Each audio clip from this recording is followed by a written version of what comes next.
Исклучително важна тема во блокот во 9 часот. Се надевам дека и тоа како ќе го задржиме вашето внимание.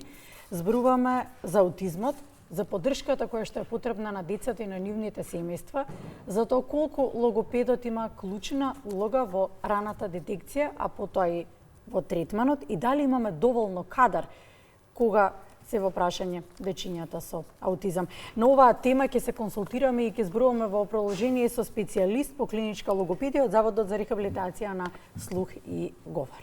Добро утро за Билјана Крставска-Кокорманова. Добре ни дојдовте во Македонската радио телевизија. Добро утро. Ве поздравувам вас и вашите гледачи и се заблагодарувам за поканата во студиото во утринската програма. Кога зборуваме за аутизмот, што најчесто значи рана интервенција и колку е таа важна? Ајде со ова прашање да дадеме вовед интро во темата. Секако е важна, но прво би сакала малку терминолошки да расчистиме и за пошироката публика.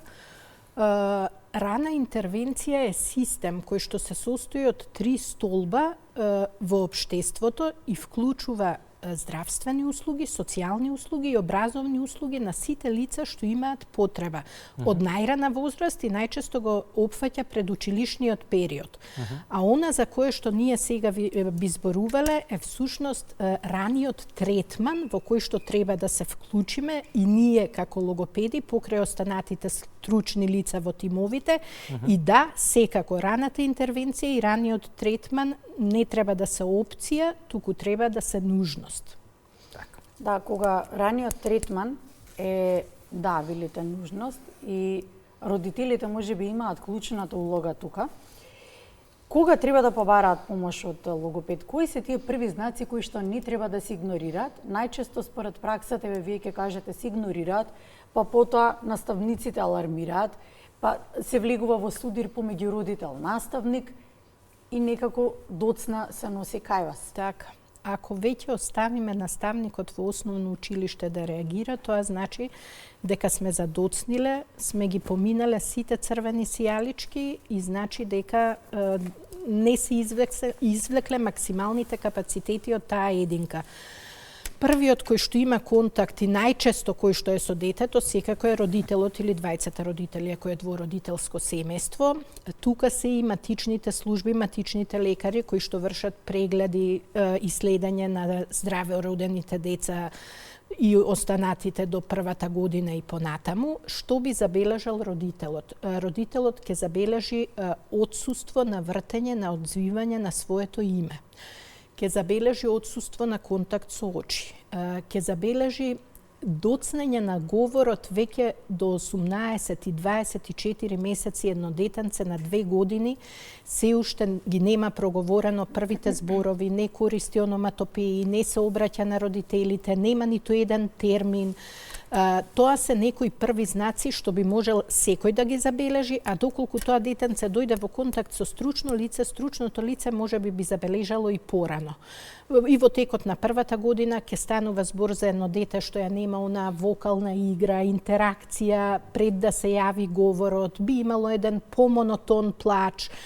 И да напоменам дека не мора да значи дека секој од овие знаци е аутизам. Можеби ќе излезе некој друг развоен проблем, можеби ќе излезе отсуство на слух, можеби ќе излезе некој развојно говорно јазично нарушување, можеби некој друг тип интелектуално когнитивно назадување, но тоа се аларми да се побара помош од стручно лице.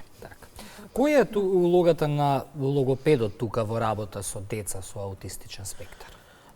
Логопедот е дел од тимот, можеби заедницата го препознава и како клучен дел затоа што отсуството на комуникација е една од главните карактеристики, но секако логопедот е само дел од кариката. Ние не би функционирале доколку со нас ги немаме прво лекарите, специјалисти по детска и адолесцентна. Тоа е цел еден синџир секако, да. лекарите по детска и адолесцентна психијатрија кои што ќе ја постават дијагнозата. Лекарот специјалист психијатар е единствен насекаде во светот кој што може да постави дијагноза аутизам. Воедно ќе ги водат сите тие развојни потешкоти и преку совети на семејството и би дали и медикаментозен или суплементарен третман ако е потребно. Колегите дефектолози се тука покрај нас, сензорни терапевти, можеби физиотерапевти ако е потребно, а делот што на сите најмногу им значи, а тоа е говор и по широка смисла комуникација, е во рацете на логопедот. Голема е улогата на логопедот, но сепак психологот да не го заборавам, морам да признаам дека ние сме, да бидеме скромни, всушност само еден дел од целиот тој систем кој што ќе го опфати третманот на детето. И чисто веднаш да кажеме, ве поканивме токму и со таа намера малку повеќе да ја доближиме работата на логопедите во врска со оваа тема, секако не исклучувајќи го целиот синџир на луѓе кои што треба да работат со овие дечиња. Ајде тогаш за она што го издвојуваме во разговоров во овие неколку прашања и го ставаме на пиедесталот, тоа е раниот третман, колку тој понатаму влие на развојот кај детето. Раниот третман, како што кажав на почетокот и би сакала да нагласам, не треба да е опција, туку треба да е нужност. Раното откривање и раниот третман на било кое развојно нарушување ќе даде да се извлечат максималните капацитети од единката за понатаму ние да добиеме во согласност со сопствените капацитети една функционална единка. Раниот третман е многу важен, прво рано препознавање, па вклучување во ран третман. Што би правел логопедот во ран третман? Ќе ја поттикнува комуникацијата во поширока смисла. Можеби и некое дете нема да успее да проговори, но сепак комуникација на било кој начин, со било која алатка, е во рацете на логопедот. Надежта нема да престане. Децата со аутизам во однос на развојот на говорот се однесуваат малку поинаку, може би, од останатата популација. Некогаш се случуваат подоцна од тоа што е очекувано дечиња со аутизам да проговорат. Дали во земјава имаме доволно логопеди кои работат со оваа категорија на деца? Стручен кадар постои. Постојат и јавни здравствени услуги кои што ги добиваат нашите корисници, постојат и приватни центри, се продуцира кадар на медицинскиот факултет во Македонија, но постојат и кадри од други факултети, постојат и кадри од странство, повозрасните белградски и загребски кадри во државата, додека не постоеше факултетот за логопедија, нас не има во доволен број, но поради рапидно растење на овие развојни состојби и на аутизмот кој што ние денеска тема, предизвик е во секојдневието да се одговори на сите барања и потреби и може да се каже дека секогаш може да има повеќе, ама навистина потребно е да има повеќе. Знаев дека такво нешто ќе следува од и како си издишавте. Тоа е секојдневен... Може би не е тешка тема. Да, секојдневен предизвик со кој што се соочувате меѓу тие предизвици во праксата секојдневно. Предизвикот на вашата работа, освен благодетот да работите со деца, да работите со најмладите, верувам дека голем предизвик се и родителите во комуникацијата, па би сакала еве чисто од ваша страна да упатиме еден апел, еден совет, не со цел да ги подискараме, туку со цел да се доближиме до нив дека и ние сме заедно со нив и дека сме тука за да помогнеме.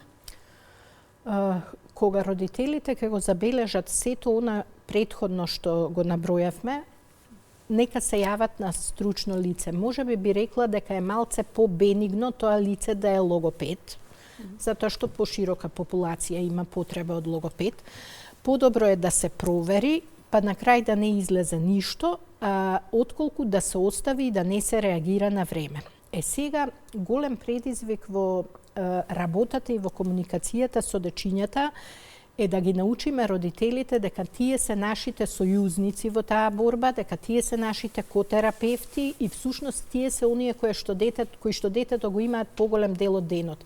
Ние го имаме на нашите закажани третмани, дали се 2 пати, 3 пати, 5 пати неделно, но тие го имаат сите останати часови и да ги сватат сериозно нашите совети, да постапуваат по нив и заедно да дојдеме до некакви подобри резултати и поповолни за сите. И морам да ви кажам уште една ситна работа која што е навистина можеби од најголемите предизвици во нашата работа. Тоа е прифаќањето на диагнозата од страна на родителот. Тоа е еден тежок момент. Ние сме тука да помогнеме, и психолози секако, и психијатарот ќе помогне, но прифаќањето на тој тежок збор е навистина тежок. За родителот е така голем предизвик, па понекогаш гледаме, менаџираме со состојбата кога да биде, ама секако секој детенце некаде после 4-та година, ако покаже веќе јасни знаци, до предучилишен период секако мора да добие диагноза. И тоа е така дел од нашите... Тука доаѓаме до свеста на родителите. Дали е на задоволително ниво кога станува збор за препознавање на аутизмот? Јас би сакала да ја пофалам нашата заедница со која што работиме. Јас сум со некои 20 на години искуство во праксата. Порано се чекаше многу подолго за било кој развоен проблем, а сега можеби има малку поагресивна кампања, подигање на јавна свест еве со ваков тип на програми, емисии, наши излегувања во јавност и на останатите колеги наши. Родителите сега доаѓаат се порано. Навистина и пред 3-та година има мајки кои што го препознаваат проблемот и некаде после 1-та година читаат кои се знаците тие претходно што ги набројавме. За жал има и онакви кои што проблемот го одолговлекуваат и мислат дека е нешто што ќе помине. Некако во нашиот нарав е дека имаме познавање за се и најчесто ми го потигнавте прашањето с тоа велите читаат, па да тука знаеме да бидеме и субспецијалисти често. Најголемата заблуда која што постои во јавноста е поврзана и со аутизмот и со логопедската работа. Која е? Јас би рекла тоа што го споменав претходно, да не се чека, подобро да се сгреши, да се отиде и да се провери, тоа е првиот совет како логопед. А второто е, тоа е секако дека не е нешто што ќе помине. Не се надраснува, може да биде подобро, но нема да помине. И да сватат дека добивањето на некоја развојна диагноза и на крајот добивање на диагноза аутизам не е крај, туку е еден нов почеток да можат да се извлечат максимумите од тоа детенце, од таа единка. Тоа ќе биде и пораката до родителите за крај или би додали уште нешто? Би додала можеби, еве, достапни сме, ние сме нескромно ќе кажам една врвна здравствена акредитирана установа кои што нудиме услуги од тој тип. Секој месец пуштаме термини и функционираме во принципот на мрежата на Мој термин. Даваме доволно термини, секој може од еден до друг месец да закаже. И најважното тоа е, не чекајте, ако имате некој сомнеш, подобро дојдете порано и да сгрешите, ќе си заминете среќни и мислам и задоволни од нашата услуга. Ние сме на навистина пријателска установа за деца и млади. Благодариме за гостувањето. Благодариме за гостувањето, благодариме што бевте денеска со нас. Ви благодарам.